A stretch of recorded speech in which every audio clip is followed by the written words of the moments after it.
ಕೃತಿ ಪರಿಶೀಲನೆ. ಕಲೆ ಎನ್ನುವುದು ಆರಂಭವಾದ ಹೊತ್ತಿನಲ್ಲೇ ಅದನ್ನು ಸವಿದ ರಸಿಕತೆಯೂ ಅದರ ಒಂದು ವಿಮರ್ಶೆಯೂ ಆರಂಭವಾದವು. ಕಲೆ ಬೆಳೆದ ಹಾಗೆ ವಿಮರ್ಶೆಯೂ ಬೆಳೆದು ಬಂದಿದೆ. ವಿಮರ್ಶೆ ಎನ್ನುವುದು ವಿವಿಧ ಅನುಭವಗಳ ಸ್ತರಗಳಿಂದ ಕೂಡಿದ ಸಾಹಿತ್ಯದ ಅಧ್ಯಯನದ ಪರಿಣಾಮ. ಸಾಹಿತ್ಯಾಸ್ವಾದನದಲ್ಲಿ ಒದಗಿದ ರಸಾನುಭವದ ಸ್ತರಗಳನ್ನು, ಗುಣದೋಷಗಳನ್ನು ಕುರಿತು ನಡೆಸುವ ವಿವೇಚನೆಯಿಂದಲೇ ಒದಗಿದ ಸಮಸ್ಯೆಗಳಿಗೆ ಕಂಡುಕೊಂಡ ಉತ್ತರದಿಂದಲೇ ವಿಮರ್ಶೆಯ ಹಲವು ಸೂತ್ರಗಳು ವಿಮರ್ಶಕನಿಗೆ ಗೋಚರವಾಗುತ್ತದೆ. ಆದ ಕಾರಣ ನಾವು ವಿಮರ್ಶೆಯ ತತ್ವಗಳು ಎಂದು ಯಾವುವನ್ನು ಕರೆಯುತ್ತೇವೆಯೋ ಅವು ವಿಶೇಷ ಸಾಹಿತ್ಯ ಆಸ್ವಾದನದ ಪರಿಣಾಮದಿಂದ ಮೂಡಿದುವಲ್ಲದೆ ಸಾಹಿತ್ಯದ ಮಾಪನಕ್ಕೆ ಬಹಿರಂಗದಿಂದ ತಂದವಲ್ಲ. ಕಾಲದಿಂದ ಕಾಲಕ್ಕೆ ಸಾಹಿತ್ಯವನ್ನು ಕುರಿತು ಓದುಗನ ಅನುಭವ ವಿಸ್ತರಿಸಿದಂತೆ ವಿವೇಚನೆ, ವಿಶ್ಲೇಷಣೆ ಇವುಗಳ ಕ್ರಮ ಬದಲಾಯಿಸಿದಂತೆ ವಿಮರ್ಶೆಯ ತತ್ವಗಳು ಬದಲಾಯಿಸುತ್ತವೆ. ಕಾವ್ಯವನ್ನು ಕುರಿತು, ಕವಿಕ್ರಿಯೆಯನ್ನು ಕುರಿತು ಅಂದಂದಿನ ಕಾಲಕ್ಕೆ ಇದ್ದ ಮೂಲಭೂತವಾದ ತಿಳುವಳಿಕೆಯ ಪ್ರಭಾವ ಮತ್ತು ಪರಿಣಾಮಗಳಿಂದ ಅಂದಂದಿನ ವಿಮರ್ಶೆಯ ಶಕ್ತಿಯು ಮಿತಗೊಳಿಸಲ್ಪಟ್ಟಿರುವುದುಂಟು. ಪಾಶ್ಚಾತ್ಯ ವಿಮರ್ಶೆಯ ಇತಿಹಾಸವನ್ನು ಗಮನಿಸಿದರೆ ಯಾವುದನ್ನು ಇಮ್ಯಾಜಿನೇಷನ್ ಎಂದು ಕರೆಯುತ್ತೇವೆಯೋ ಅಂತಹ ಒಂದು ಸೃಷ್ಟಿಶೀಲವಾದ ಶಕ್ತಿ ಕವಿಗೆ ಉಂಟೆನ್ನುವ ವಿಚಾರವೇ 17ನೇ ಶತಮಾನದ ತನಕ ಖಚಿತವಾಗಿರಲಿಲ್ಲ. ಅರಿಸ್ಟಾಟಲನ ಕಾಲದಿಂದ 17ನೇ ಶತಮಾನದ ತನಕ ಕವಿ ಏನಿದ್ದರೂ ಇಮಿಟೇಟರ್, ಅನುಕರಣಶೀಲ ಎಂಬ ಭಾವನೆಯೇ ಪ್ರಧಾನವಾಗಿತ್ತು.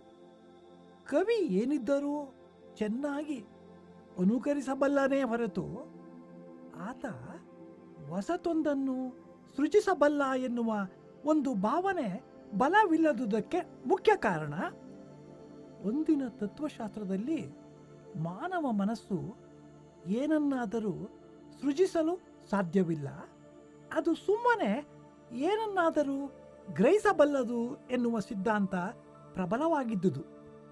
18ನೇ ಶತಮಾನದ ಹೊತ್ತಿಗೆ ಈ ಭಾವನೆಗಳೆಲ್ಲ ತಲೆಗೆಳಗಾದವು.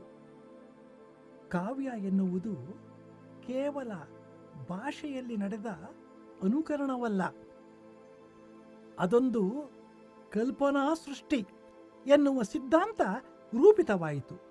ಅಲ್ಲಿಂದ ಮುಂದೆ ವಿಮರ್ಶೆಯ ದೃಷ್ಟಿಯೇ ಬದಲಾಯಿಸಿತು. 20ನೇ ಶತಮಾನದಲ್ಲಿ ಮನಃಶಾಸ್ತ್ರದ ಪ್ರಯೋಗ ಪರಿಶೀಲನೆಗಳ ಪ್ರಭಾವ, ಕವಿ ಜೀವನದ ವಿವರಗಳು, ಕವಿ ಮನೋಮಂದಿರದ ಪರಿಶೀಲನೆ ಇವುಗಳು ವಿಮರ್ಶೆಯ ಕ್ಷೇತ್ರವನ್ನೇ ವಿಸ್ತರಿಸಿವೆ. ಭಾರತೀಯ ಕಾವ್ಯ ಮೀಮಾಂಸೆಯಲ್ಲಿಯೂ ಸಹ ನಾಟ್ಯದಲ್ಲಿ ರಸಕ್ಕೆ ಇರುವ ಪ್ರಾಧಾನ್ಯತೆ ಕಾವ್ಯದಲ್ಲೂ ಉಂಟೆಂಬ ಸಿದ್ಧಾಂತ ಅಂಗೀಕೃತವಾಗುವ ತನಕ, ಅಲಂಕಾರ ಪ್ರಸ್ಥಾನದಿಂದ ಧ್ವನಿ ಸಿದ್ಧಾಂತದ ತನಕ ಕಾವ್ಯದ ಜೀವಾಳ ಯಾವುದು ಎನ್ನುವ ಬಗೆಗೆ ವ್ಯಕ್ತವಾಗಿರುವ ಆಲಂಕಾರಿಕರ ಮತಗಳು ಅಂದಂದಿನ ಕಾವ್ಯ ವಿಮರ್ಶೆಯ ಬೆಳವಣಿಗೆಯನ್ನು ಸೂಚಿಸುತ್ತವೆ. ಕಾವ್ಯವನ್ನು ಕುರಿತ ಸಿದ್ಧಾಂತಗಳು ಬೆಳೆದಂತೆ, ವ್ಯತ್ಯಸ್ತವಾದಂತೆ, ವಿಸ್ತರಿಸಿದಂತೆ ಕಾವ್ಯವನ್ನು ಕುರಿತ ವಿಮರ್ಶೆಯ ತತ್ವಗಳು ಕಾಲದಿಂದ ಕಾಲಕ್ಕೆ ಬೆಳೆದಿವೆ, ಪುನರ್ನಿರ್ಮಾಣಗೊಂಡಿವೆ, ಮಾರ್ಪಾಡು ಹೊಂದಿವೆ. ವಿಚಾರಶಕ್ತಿಯ ಸಾಧನ ಸಾಮಗ್ರಿಗಳು ಹೆಚ್ಚಿದಂತೆ ವಿಚಾರದ ರೀತಿಯಲ್ಲಿಯೂ ಗಮನಾರ್ಹವಾದ ಮಾರ್ಪಾಡುಗಳಾಗುವುದು ಸಹಜವೇ. ವಿಮರ್ಶೆಯ ಇತಿಹಾಸ ಹೀಗಿರುವಾಗ ಸ್ಪಷ್ಟವಾಗುತ್ತದೆ, ವಿಮರ್ಶೆಗೆ ಇಂಥದೇ ಎಂಬ ಖಚಿತವಾದ ನಿಯಮಗಳನ್ನು ಹೇಳಲು ಬರುವುದಿಲ್ಲ ಎಂಬುದು. ಆದರೆ ವಿಮರ್ಶಕನಾದವನು ಅಲ್ಲಲ್ಲಿಗೆ ಉಚಿತವಾಗುವಂತಹ, ಅನ್ವಯವಾಗುವಂತಹ ಕೆಲವು ನಿಯಮಗಳನ್ನು ಕಂಡುಕೊಳ್ಳಬೇಕು. ಡಾಕ್ಟರ್ ಜಾನ್ಸನ್ 3 ಬಗೆಯ ವಿಮರ್ಶಕರನ್ನು ಗುರುತಿಸುತ್ತಾನೆ. ಕೆಲವರಿದ್ದಾರೆ, ಅವರಿಗೆ ವಿಮರ್ಶೆಯ ಯಾವ ನಿಯಮಗಳೂ ಗೊತ್ತಿಲ್ಲ. ಆದರೆ ಅವರು ತಮ್ಮ ಸಹಜವಾದ ಅಭಿರುಚಿಯಿಂದ ಆಸ್ವಾದಿಸಿ ಕೃತಿಯನ್ನು ಕುರಿತು ತೀರ್ಪು ಹೇಳುತ್ತಾರೆ. ಇವರು ಮೊದಲನೆಯವರು. ಮತ್ತೆ ಕೆಲವರಿದ್ದಾರೆ. ಅವರು ವಿಮರ್ಶೆಯ ನಿಯಮಗಳನ್ನು ಬಲ್ಲವರು. ಅವರು ಆ ನಿಯಮಗಳಿಂದಲೇ ಕೃತಿಯ ಬೆಲೆಯನ್ನು ನಿರ್ಣಯಿಸತಕ್ಕವರು. ಇವರು ಎರಡನೆಯವರು. ಬೇರೆ ಕೆಲವರಿದ್ದಾರೆ. ಅವರು ವಿಮರ್ಶೆಯ ನಿಯಮಗಳನ್ನು ಬಲ್ಲವರು, ಆದರೂ ಅವರು ನಿಯಮಾತೀತರು. ಈ ಮೂರು ದರ್ಜೆಯ ತೀರ್ಪುಗಾರರಲ್ಲಿ ಲೇಖಕರು ಒಪ್ಪಿಸಬೇಕಾದದ್ದು ಈ ಮೂರನೆಯವರನ್ನು, ಅದನ್ನು ಬಿಟ್ಟರೆ ಮೊದಲನೆಯವರನ್ನು. ಆದರೆ ಎರಡನೆಯವರಿದ್ದಾರಲ್ಲ, ಅವರನ್ನು ಲೆಕ್ಕಕ್ಕೆ ಇಟ್ಟುಕೊಳ್ಳಬೇಡಿ. ಜಾನ್ಸನ್ನನ ಈ ಹೇಳಿಕೆ ಮೂರು ಬಗೆಯ ವಿಮರ್ಶಕರನ್ನು ಬಹು ಸ್ವಾರಸ್ಯವಾಗಿ ವರ್ಣಿಸುತ್ತದೆ.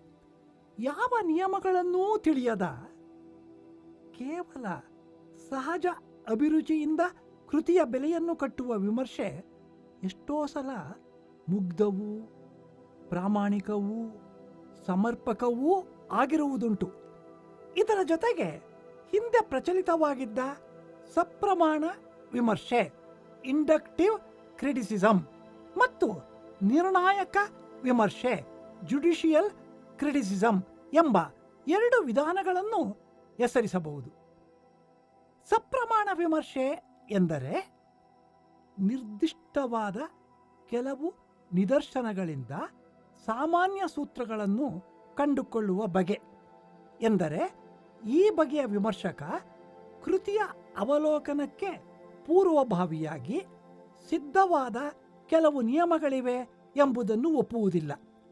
ಕೃತಿಯನ್ನು ನೇರವಾಗಿ ವಿಜ್ಞಾನಿ ಪ್ರಕೃತಿಯನ್ನು ಹೇಗೋ ಹಾಗೆ ಅವಲೋಕಿಸಿ ಯಾವ ನಿಯಮಗಳಿಗೆ ಅನುಸಾರವಾಗಿ ಆ ಕೃತಿ ಕಲಾವಿದನ ಪ್ರತಿಭೆಯಿಂದ ರಚಿತವಾಗಿರುವುದೋ ಆ ನಿಯಮಗಳನ್ನು ಕಂಡುಕೊಳ್ಳುತ್ತಾನೆ. ಆದರೆ ನಿರ್ಣಾಯಕ ವಿಮರ್ಶಕ ಕೃತಿಯ ಅವಲೋಕನಕ್ಕೆ ಕೆಲವು ನಿರ್ದಿಷ್ಟ ನಿಯಮಗಳನ್ನು ಇರಿಸಿಕೊಂಡು ಹೊರಡುತ್ತಾನೆ. ಲೋಕದಲ್ಲಿ ಒಬ್ಬ ವ್ಯಕ್ತಿ ಹೇಗೆ ಸರ್ಕಾರದ, ಸಮಾಜದ, ಧರ್ಮದ ಕೆಲವು ನಿಯಮಗಳಿಂದ ಬದ್ಧನೋ ಹಾಗೆಯೇ ಕೃತಿಯು ಕೆಲವು ಬಹಿರಂಗದ ನಿಯಮಗಳಿಂದ ಬದ್ಧವಾಗಿರಬೇಕು ಎಂದು ಭಾವಿಸುವವನು. ಈ ವಿಮರ್ಶಕನ ಗಮನ ಆಧಾರ ಕಲ್ಪನೆಗಳ ಮೇಲೆ. ಜಾನ್ಸನ್ ಹೇಳಿದ ಎರಡನೆಯ ದರ್ಜೆಯ ವಿಮರ್ಶಕರ ಗುಂಪಿಗೆ ಇವರನ್ನು ಸೇರಿಸಬಹುದು. ತಮಗೆ ಆಧಾರವಾಗಿ ದೊರೆತ ಕೆಲವು ನಿಯಮಗಳಿಗೆ ಅಥವಾ ತಮಗೆ ರುಚಿಸಿದ ಕೆಲವು ಸಿದ್ಧಾಂತಗಳಿಗೆ ಅನುಸಾರವಾಗಿ ಕವಿಗಳನ್ನೂ ಕೃತಿಗಳನ್ನೂ ವಿಂಗಡಿಸುವ ಒಂದು ರೂಕ್ಷ ವಿಧಾನ ಇದು. ಜಾನ್ಸನ್ ಹೇಳಿದ ಮೂರನೇ ವರ್ಗದವರು ನಿಜವಾಗಿಯೂ ಗೌರವಾರ್ಹರು. ಇಂದು ಪಾಶ್ಚಾತ್ಯ ವಿಮರ್ಶಾ ಸಾಹಿತ್ಯವನ್ನು ಓದಿದರೆ ಅದರ ವೈವಿಧ್ಯ ವಿಸ್ತಾರಗಳು ನಮ್ಮನ್ನು ಚಕಿತಗೊಳಿಸುತ್ತವೆ. ಒಂದು ಕೃತಿಯನ್ನು ಕುರಿತು ಪುಸ್ತಕದ ಮೇಲೆ ಪುಸ್ತಕಗಳು ರಚಿತವಾಗಿವೆ. ವಿಮರ್ಶೆಯ ಹಾದಿಯಲ್ಲಿ ಅವರು ಅನುಸರಿಸಿರುವ ವಿಧಾನಗಳು ಅತ್ಯಂತ ವೈಯಕ್ತಿಕವಾದ ರೀತಿಯಿಂದ ಹಿಡಿದು ಅತಿ ವೈಜ್ಞಾನಿಕವಾಗುವ ತನಕವೂ ವಿವಿಧವಾಗಿವೆ. ಆ ಬಗೆಯ ವಿಮರ್ಶೆಯ ವಿಧಾನಗಳು ನಮ್ಮಲ್ಲಿ ಇನ್ನೂ ಸಾಕಷ್ಟು ಬಳಕೆಗೆ ಬಂದಿಲ್ಲ. ನಮ್ಮ ಸಾಹಿತ್ಯ ವಿಮರ್ಶೆಯ ವಿಧಾನಗಳನ್ನು ನಮ್ಮದೇ ಆದ ರೀತಿಯಲ್ಲಿ ರೂಪಿಸಿಕೊಳ್ಳುವ ಮುನ್ನ ಬೇರೆಯ ಕಡೆ ಬೆಳೆದಿರುವ ಸಮೃದ್ಧವಾದ ಸಾಹಿತ್ಯ ವಿಮರ್ಶೆಯ ರೀತಿಗಳನ್ನು ತಿಳಿದುಕೊಳ್ಳುವುದು ಅಗತ್ಯವಾಗಿದೆ.